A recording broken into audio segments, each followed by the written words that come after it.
In this video, we will explore how to choose a measure that works best for you.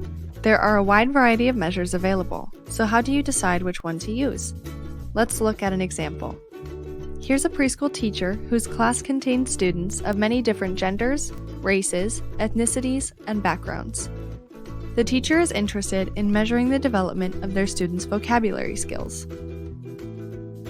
The measure needs to be a direct assessment, something the students can complete themselves. The teacher is considering two measures.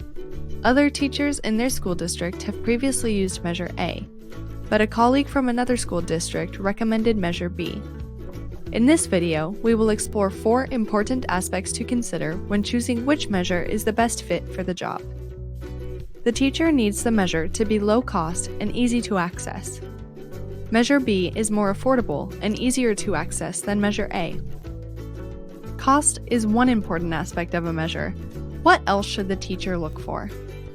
They don't have time to be trained in the administration and scoring of a complex measure. They need a measure that doesn't take long for the students to complete. Measure B is easier to use, takes less training, and is faster to administer than Measure A. We call this usability. What other aspects of a measure are important in the selection process? Recall that the preschool teacher works in a class with students of many different genders, races, ethnicities, and backgrounds. They would prefer a measure that has been developed with different communities in mind. After doing some research, the teacher learns that Measure B was developed with multiple demographic characteristics in mind, whereas Measure A was not. We refer to this as the cultural relevance of a measure. What is the 4th important aspect of a measure? When making a selection, it is important to choose a measure that has been thoroughly researched. Through their own reading, the teacher learns that Measure A shows more consistent and accurate results than Measure B. We refer to this as the technical merit of a measure. So which measure is the best fit for the preschool teacher? Let's weigh their options. Measure B is less expensive, easier to use, and takes less time to complete. But research demonstrates more accurate and consistent results for Measure A. However, Measure B is also more inclusive of multiple demographic characteristics.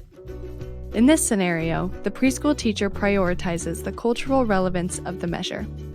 Therefore, they decide Measure B is the measure most appropriate for their context and purpose. However, they recognize that Measure A has been shown to provide more accurate and consistent results than Measure B, and will keep this in mind when interpreting the data from Measure B.